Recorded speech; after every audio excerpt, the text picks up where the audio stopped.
Now, I have been reading this fantastic book, Reclaiming the European Street, by our president, Michael D. Higgins. And if you want to delve deep into thought, into analysis, into history, into literature, into where societies are, not just our societies, but European societies, go out and get yourself a copy of this. It's a fantastic read, and more to the point, it's such a joy to be able to read the president of your country, who is dealing with these issues from such an extraordinary intellectual and learned level, a real level of altitude. And it's my favourite session of the entire weekend, the one that's about to kick off here in this lovely, cacophonous Martello Tower. The President is with me, ladies and gentlemen, President Michael D. Higgins. President, it's lovely to have you here. Thank you, David. It's lovely to be here. Can I ask you something much greater about the role of being President before we talk about this? Sure. I wanted to talk to you about this. You know, the nation is in lockdown. People's mental health has been badly affected. People can't, we talked about intimacy, can't even touch each other. Right? This is the most intimate thing you can do with somebody. And you're the President of the country, and we're looking to you as the father of the nation to try and articulate, in a way, our anxieties, our hopes, our fears. Does that weigh on Michael D. Higgins, as opposed to President Michael D. Higgins? That responsibility to try and capture vocabulary, literature, visions that people need you to articulate. I was distressed a lot of the time because I almost don't talk about COVID myself, because after all I had grounds that I could walk out on, and I walked out every day. But I kept thinking of the people who were in confined spaces and who may have duties to perform and all of that, and there were people that were looking after. And you can't say, no more than you could say that about the famine, that it was all experienced equally, or that you say about immigration. Equally, I think it's very important for us to be very honest and say that COVID was harder on some people than others. People, for example, who had limited space. It was people who had limited space and to duties, people of different age categories, people who were at different forms, parts of the life cycle. So what you should do, this is again to do with intellectual work too. You needed a kind of an anthropology of all of this. Surely that the COVID revealed how little we knew about the daily lives of older people, the daily lives of adolescents, you know, in a way, that's what anthropology is. And it is not the numerically dominated forms of the so-called continually asking people how they felt after the fact. That is survey research, but it is not serious, in my view, either so theoretical or and yet it is elbowing out a lot of serious research. You know, this death by data, as I call it, that you gather data after the event, and as you said, you don't actually try to get into people's heads about their daily experience, what they're doing. I was reading Arundhati Roy, and she said that everybody wants to get back to normal about COVID. But she said, but normal is how we got here. Correct. Okay? And so going back to normal, so when you look forward, and then we're going to talk all about the street, but sure. Yeah, when you look forward, what would you say would be a positive change that could come out of this? I think it would be the recovery, this might sound odd now, but it would be the recovery of a moral sense. Okay. And I think, for example, if you take, for example, in your own area in economics, wherein you have, if you like, the domination of the metric and so on. But if you think of Polanyi, and if you think of Gunnar Myrdal way back and others, and you think, even you mentioned Arundhati and others, you know, and there were people you're interviewing for the Tokyo Festival, people like Kate Borward and others. Yes. And there's Mariana Mazzucato and others. What is it that they have in common? There is a common in many cases that there is a purpose to what you're doing. And also you realise as well that the technical skills you have are only they're instrumental. to the larger vision that you have, Yes. as part where you are. And in a way, this is what is very important.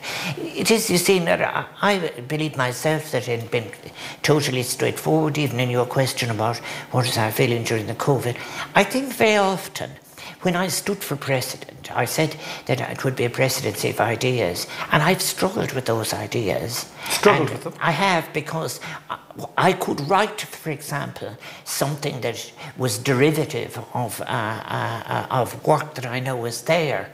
That's clever enough, but the point is, where you get best is where you put the agony of disappointment in it. There is one of yes, no, because let us be clear. What's the good news? The good news is there is a greater awareness of the consequences of the loss of symmetry with nature. Very much where we are is wonderful to say that.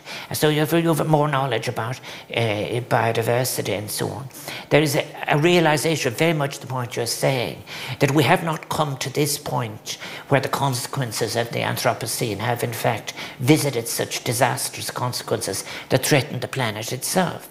We have a discussion on sustainability. We have, however, arrived at this position because we had assumptions that were, in fact, that had eschewed a moral dimension, that were described as technos. We're in the middle of in the throes of the argument about technology. This is very, very, very important. The form in which science technology is delivered with impact into our lives. And if you said, I'm 80 years of age, and if you said, what is one of the concerns when I look back across the social sciences, so-called, and the rest of it, it is about the growing realm of what is unaccountable. It is very, very much. Explain that to me. Well, what it is, in many cases, the people in the field, I'm not arguing, by the way, I'm not a Luddite, and I'm not arguing for going back to a primitive form of existence or anything. But the point about it is that you know, if you know the consequences of your action, if you put down a seed, you know why you're doing it. If you rotate your land, you know why you were doing it. But if you have a highly financialized global economy where no one is able to actually, now with being revolutionary, is for people to point to the locus of power and the networks of influence that are flowing from the locus of power. Yes. And then you come from that financialized economy to its impact, if you like, on a globalized trade. And underneath all of this, you have billions of people.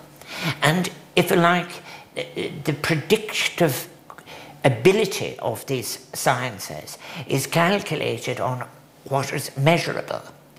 But what is not allowed into the measurement is global hunger, incredible poverty. For example, at the moment, as you and I are speaking, that 0.8% of all the vaccines are what has gone to South Africa, 0.1% in some of the countries, and 0.1. Now, there is an issue there for you see why, as president, I stand back, and why wouldn't you be sometimes? You mustn't let ever the darkness defeat you, and you have to stay working. But there is a crisis about language. Like, is anything universal anymore? The idea that, for example, you would say that it is of universal importance that we not degrade to go beyond the point of extinction. That is of universal importance that we seek to eliminate famine, violence, and so forth. In one of my speeches that I gave there, in more than one, when I'm speaking about the Ventotene Accord of Paolo Rossi and Altiero Spinelli, they're in jail writing that, and they're speaking about a federation of states and how they might not just eliminate war and secure peace, but as they say, continue the struggle against the gross inequalities and the basis of war and so on. And then they speak about a universal federation and so forth. It is a visionary document in a way. Yeah. And one of the net points where I am and why the editors there brought that book out, I think, was I had given a speech in Leipzig, and I said, you really can't ignore the different assumptions that are standing behind Europe. Is it about, has it come from a successful trade alliance? I pushed it back, if you like, to the end of the war, to the Ventotene Accord, and these two brilliant Italians who were writing about this in prison in Ireland, and then you have others, and I think they are not next nor near an adequate discussion on what you want to be. I discuss in that book as well the relationship with Africa, where it is assumed in Europe by some very serious people that Africans have forgotten what Europe meant to them, and so on. And the assumption is that you can go to Africa now and you can say, well, we're not the same as we were. Well, the point about it is the vaccines is a good test. But the other part of it, where you are in it too, is I'm not so sure that there is look at what is not taken into account as inspiration. The point about it is, you sometimes hear people say, we will be sufficiently strong to be able to deal with China, and so on. But the point about it is, why do we want to be strong in the world? What about if it was, going back to people like Myrdal and the others, if it was to be exemplary in relation to rights, exemplary in relation to environment, ecological responsibility, different forms of economy, decision making, and if you wanted to do that, and you said, where is that instinct coming from? We will all die sometime. So if you wanted to get meaning out of life, would you not draw on you said, but we were discussing Dante. What about the literary tradition of Europe? What about the philosophical tradition of Europe? And the democratic tradition? Yes, and you know, in another chapter there, I think, where I describe, for example, I go from, I think, I'm going through on my one on home where I move on to Gaston Bachelard and on to Habermas and so forth. Why can you see the issue is the shallowness. Now, the two big books that I suppose were circulating in Europe were Luc van Middelar's two books and so forth. They're very clever and they're well written. Particularly the first one in Search of Europe, you know, the journey. And I think at the same time, what it is describing as if the European Union comes into existence through a set of strokes. Yes, I know what you mean. A set of strokes without a constitutional basis, without a huge affirmation from the publics and so forth. And yet, I have changed. And I think that Europe that drew on all of this background, that also drew on the new, not just the background, but drew on, if you like, the genuine aspiration of people to be able to cross each other's borders, speak each other's languages, and be friends. And I pointed out that on the Erasmus scheme alone, there are 1 million babies born to couples who met and had formed relationships during the. There is no greater sign of European integration than marrying each other, is living with each other, and having children with each other. Yes. But what I'm capturing here, President, is you're talking about a form of leadership. One is leadership with the big stick. We got to be strong against the Chinese, and then the other is leadership as a beacon. That by your example, which you set, people follow you because it's the right thing to do, not because they are afraid of something or threatening. And politics of the last 10 years has involved so much threat and so little beacon of light. Would you agree with that? In the way in which, for example, you take Brexit, you take all these sort of things. Yeah. Well, there's a couple of things in relation to, you see, we would need a very long fortnight in this lovely setting here if to ask a simple question is capitalism reformable? there's a very, very strong case to say that it isn't, that it has been saved from the worst expression of itself on a number of occasions by rights movements, by the welfare state, and so forth. And now the point about it is, has it been able to adjust itself to, the new environmental conditions? It's very clever. In 1992, I think it is, I was making a documentary on Rio, and 7 Days to Save the World. I was participating in that, doing the interviews. Wow. And I remember I interviewed a very brilliant man, Gianni Agnelli, who was one of the most brilliant this was the Fiat capitalists. The Fiat, the guy, yes. the family of Fiat, He was the business council for sustainable development, and what he was a very advanced thinker in capitalism, or in a way, but he was very clever. He was very clever man. But the business council for sustainable development had come into being because they realised that the word sustainable was going to be the new word. So we'd better get in on it. And the chair of the Business Council for Sustainable Development was from Nestle, and the vice chair was at your feet, Agnelli. And then Maurice Strong, who was an assistant secretary at the Department of the United Nations, at the Rio conference, had them on the platform all the time, because that was the way of the future, responsible capitalism. So there are always these tendencies going on. I remember at the same time, there were people who were affected by global warming and rising sea levels, and I interviewed them in the Greenpeace boat.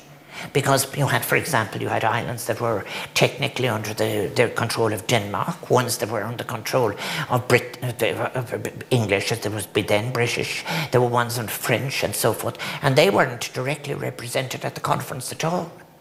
Of course they Even though they were the people most threatened, the people in the Pacific. Whereas Nestle and Fiat had their own sovereign individuals. And what happens in relation to, we need to get to it then in many cases, one of the features at the present time, let us say looking at new figures out from the United States, is that you've got a concentration of capital, very, very much. You've got a kind of open season on accumulation. And this is very you can accumulate what you want. You can accumulate what you want. And the restriction, for example, when I was Minister for Broadcasting, there's no limit now to the amount of things can be brought together. And at the same time, you have these debates going on. But what is life is the capacity to examine your assumptions.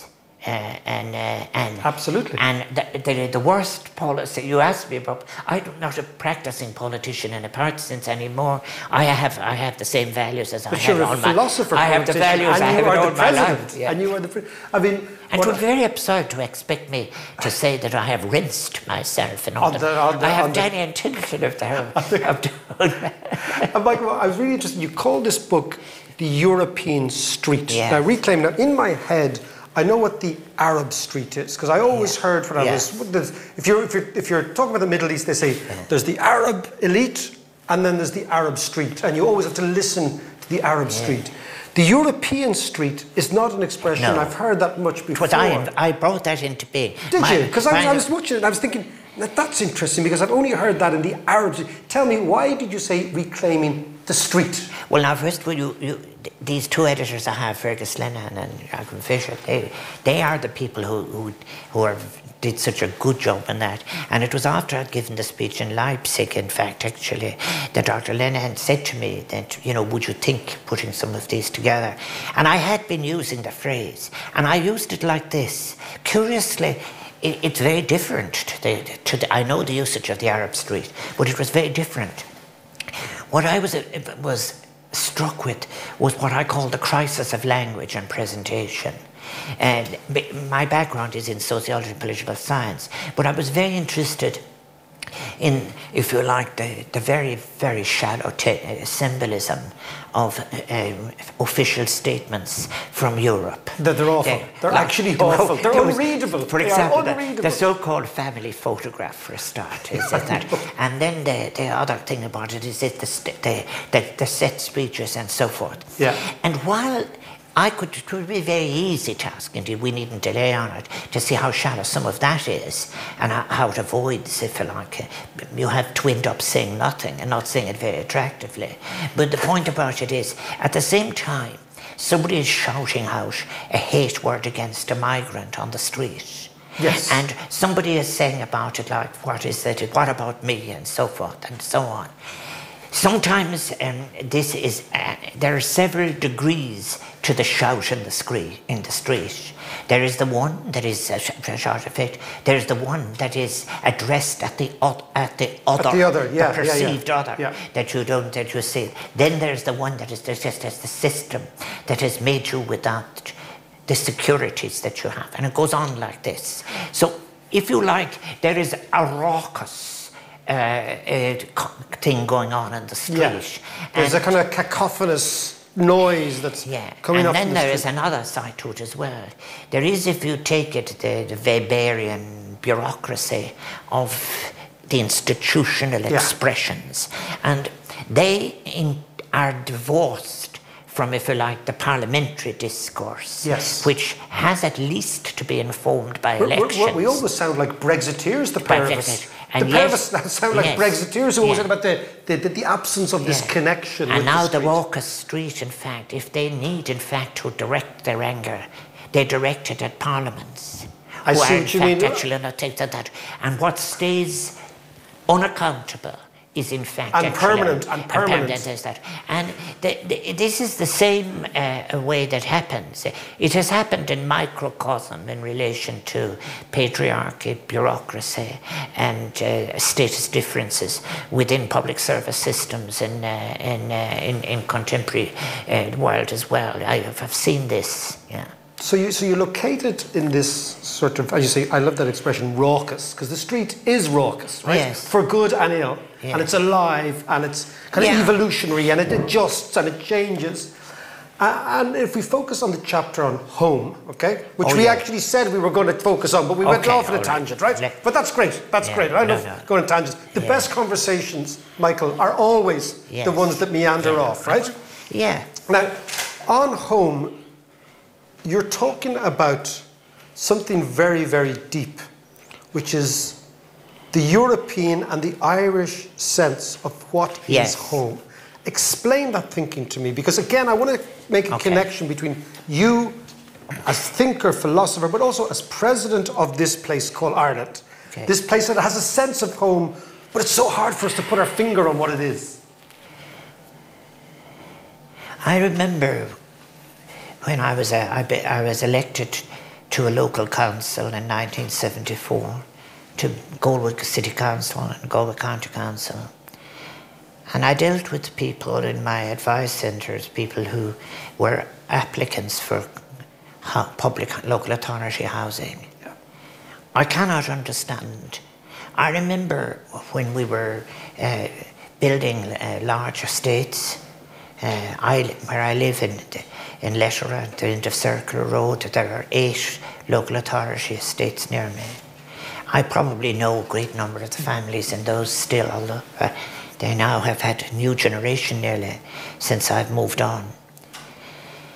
But people would say, I'm from Shantala. People would say, I'm from Corra Park. They would say, I'm from Old Merview, I'm from New Merview. It was about being from somewhere.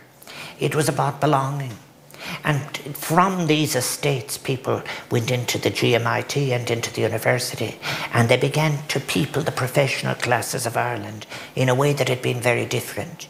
Because, you know, I have spoken and, you know, I have written about, if you like, the role of the graziers and the great land grab in the 19th century and so forth. But equally, you can say, in a way, the professions were grabbed.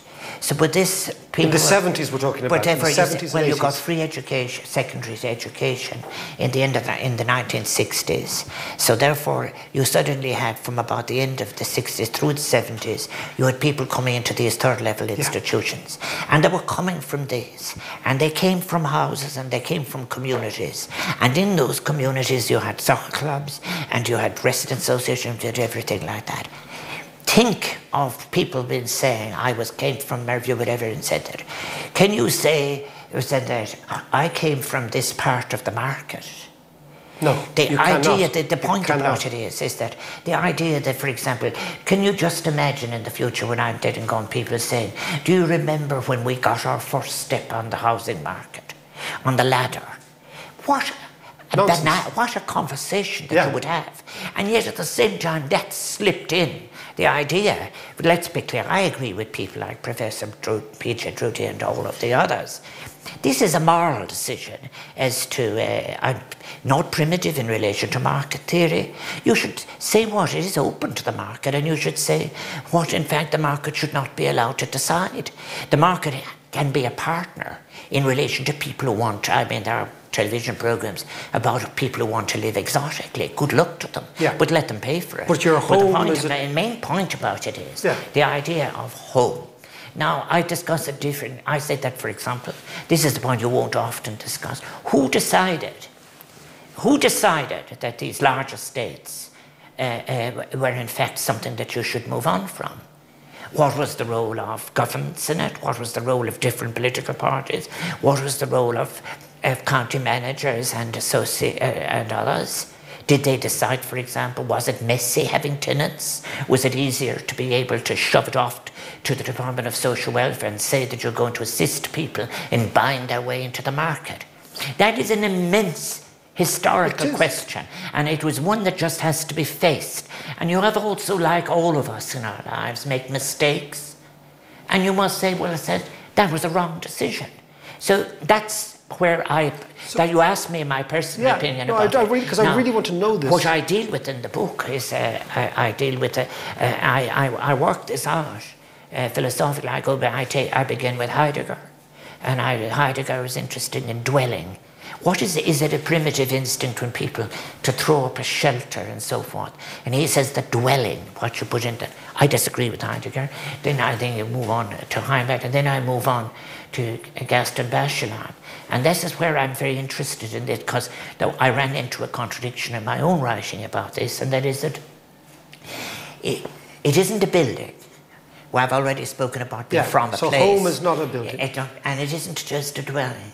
So therefore, if you like, 1958, I think it is, the Poetic Space, Gaston Bachelard has the piece about, it is where you have poured your intimacies. So where you have and you have people will say things in literature, when I opened the door and went inside. And even if, for example, in the Irish farmhouse, there was a kind of a migration going on. There was the chair near the fire where someone sat. And when the person died, who moved to that chair and so forth. It's almost a hierarchy of the location. Above all, it was the intimacies. And this meant as well, in many cases, the things. I did look, because most of my own theoretical considerations in the past would have been around the theme of migration. And leaving the home and leaving that place of intimacy and recreating a new one. But that is the next part of it where I had to deal with the contradiction, and that is that a person would say to you, like for example when people throw up a temporary shelter and they press close to each other, that is a feature that happens in migration theory if you want to look at it. And what happens then is they said we didn't have a house but we had a home. Because we were together. Because we were close. It was they had defined the space as home because of that. And that raised the thing then, which was a very interesting, where I've often criticised, sometimes our economic theory, its inadequacies or its failure to move, although there are significant exceptions that you're interviewing. About sociology, the subject where I spent a lot of my own life, it had a great failure in it insofar as it made an assumption that the person was sedentary and that things were fixed. On the contrary, when we're moving. And I said the most important concept that I've written again and again about is the concept of transience. Yes, to move. To be alive is to move. Yes, and therefore, even when you're moving, people would even looking at, for example, migrants, they would, like, for example, our own Commission on Immigration, 1948-51, they would say things like, you know, the influences of the origin, the influences of the destination. Yeah. But in fact, all the exciting things was happening. In the middle, when you're on your way to one. And all the novels got that. You know, the people, the McGill and all of the others, they got all of that. And there was another side to that. There was something quite beautiful to me as well. And that was at the level of emotion. And that is that not carrying the heavy burden of the fixed. People were freer, in fact, actually, both in terms of the body, in terms of touch, in terms of responsibility. The idea, for example, the assumption, again, it was one of the distinctions we had, the assumptions that there were intimacies of respect, where people could in fact be sharing all of this transience, temporariness and so forth, and doing so with great respect for each other and for each other's bodies and whatever. And that is why you get the suggestion that all shared space is in fact inevitably sexual.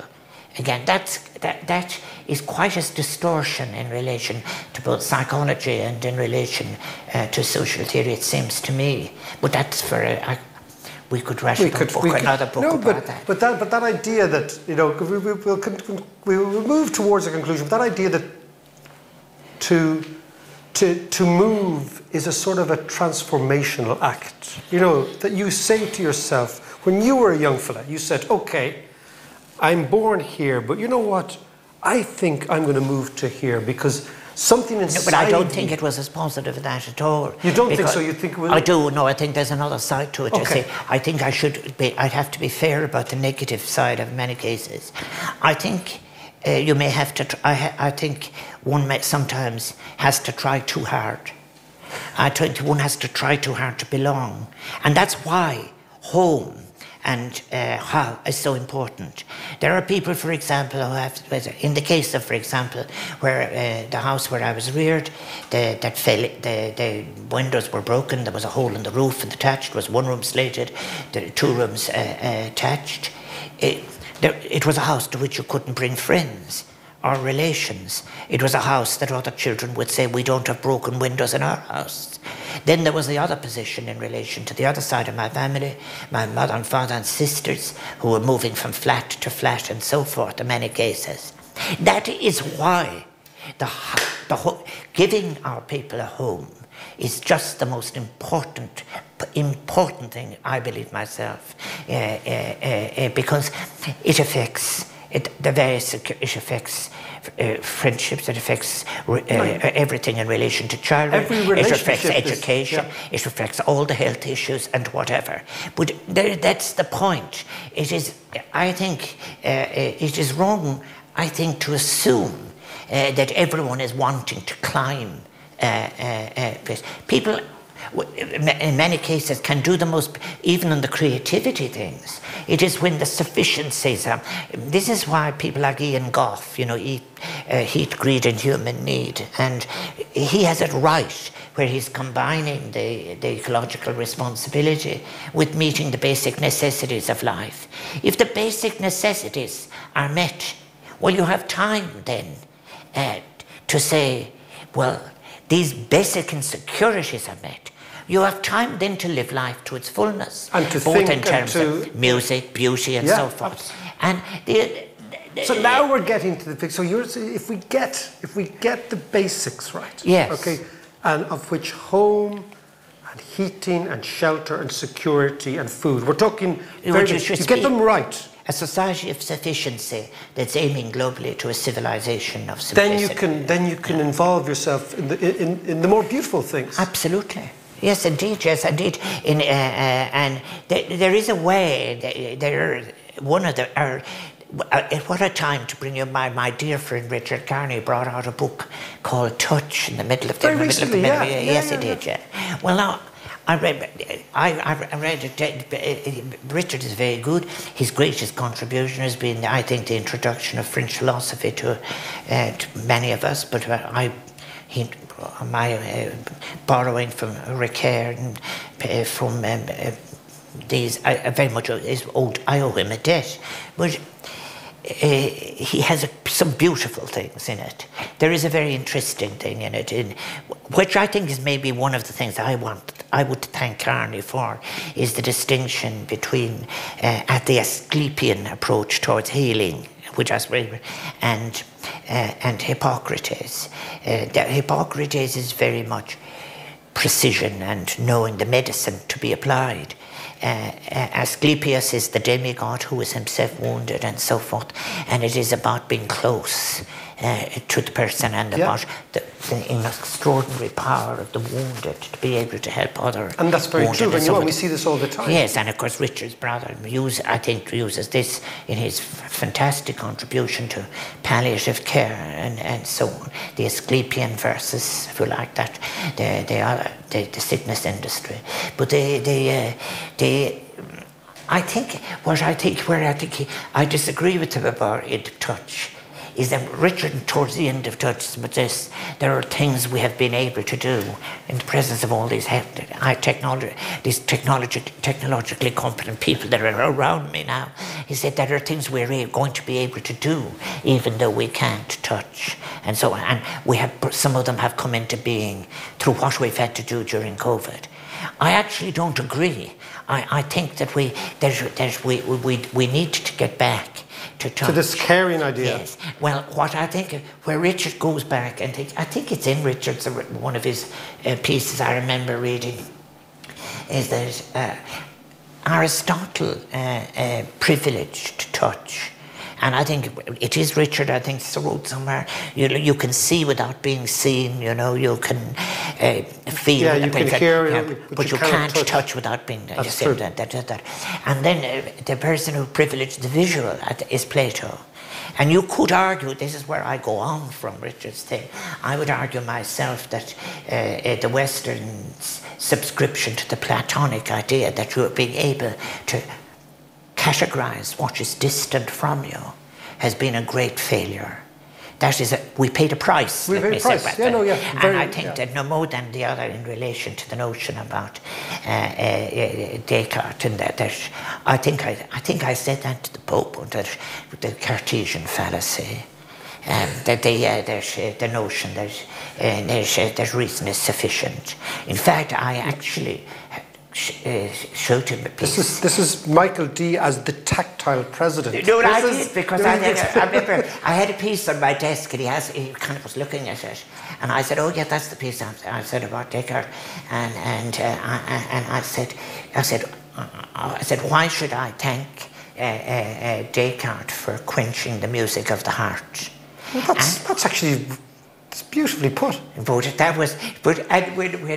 he wrote back to me after his visit here, he actually said to me, "I'm glad that the Irish have not quenched the music of the heart." Well, that is, and as we conclude, I want to ask you, this book, we've talked about philosophy, politics, emotions, all sorts of stuff. Society, how we fix the place, and your essential point is to get the basics right, and the beautiful things will flourish from there. Yeah. You've called this the European street. As the president of this country, I want to ask you: is there an Irish street? Yes, I think that is the why. One of the things during COVID. In fact, as is inevitably at my age, I suppose, I very much miss friends that have been passed on. I was a very close friend of Tom Murphy's, our dear friend as well, Benji and all of those. Sabina's wonderful friend, but Sabina even had, we lost many Tom Hickey was a founding member of Focus with Sabina and all of that. But now, that has been said, isn't it interesting that it is with artistic people, people, for example, who are living hand to mouth in the theatre, people who are living in, people I know, visual artists, people, writers and others. And the Irish, that with them one can get nearest, perhaps, to being the Irish street, to being emotionally authentic. Okay. To be emotionally authentic. I think the description of people categorically I would still think as well the idea, you know, when you see somebody, I said somebody the other day with green hair and some of that, people who want to present themselves and do so as a commitment to interaction that is free and so forth. There's a freedom in it. But when you get about it, when you start where, this is an important one I meant to emphasize to you.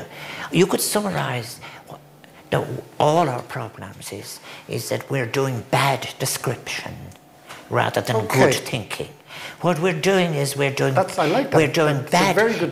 description that is reductionist and even offensive because we write off people in terms of generalizations rather than the kind of deep thinking. And what we need now as well, you see, is not to be suffused with information, much of which is dubious, but to have, in fact, make our way towards knowledge.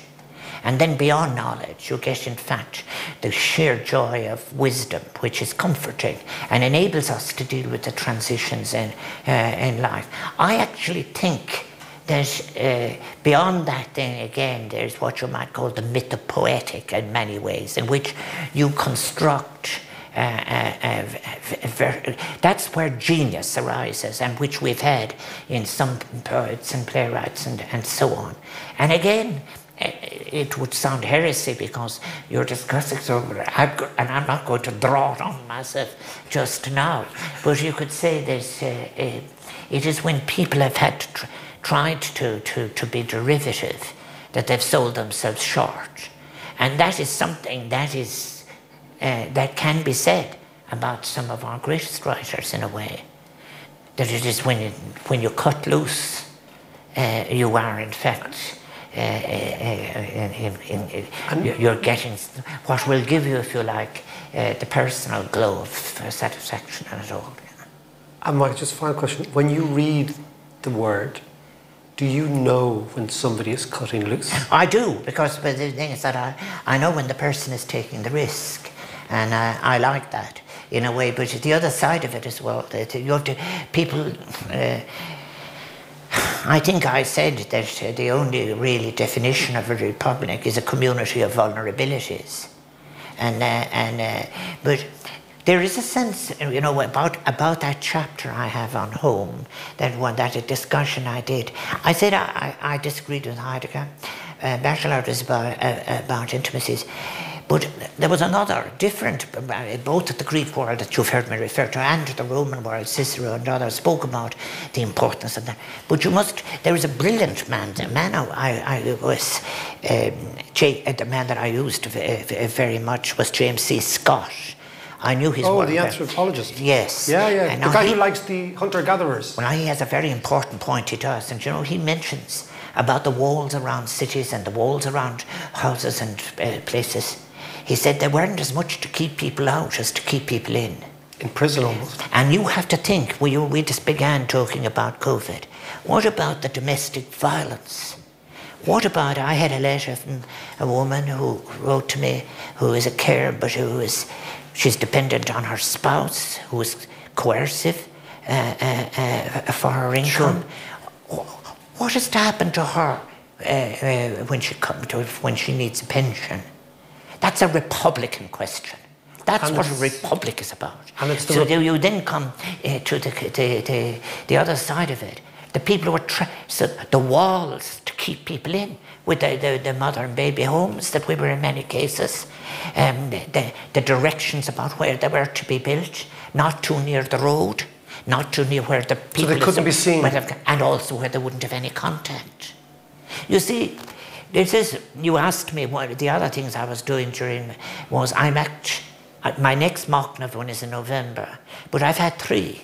I rang them, I was running them without audiences, as you know, but I've had 3 so far, and then I'll do 2 next year, so there'll be 6. I'm going to publish the proceedings of the first 3 that I have completed. Yeah. So that was going on as well, but while I'm doing these kind of things, these things are going on, but I miss people. I missed people during the COVID and that, so but that's why I justify all these pieces. Well, listen, President, we will be out again very soon. We will. I look forward to that. Yes. President Michael D, thank you so much. It's been a pleasure. Thank Absolute pleasure. Thank you so much. Brilliant stuff. Now we are going straight to the Dalkey Literary Awards, a celebration of great Irish writing. Stay with us.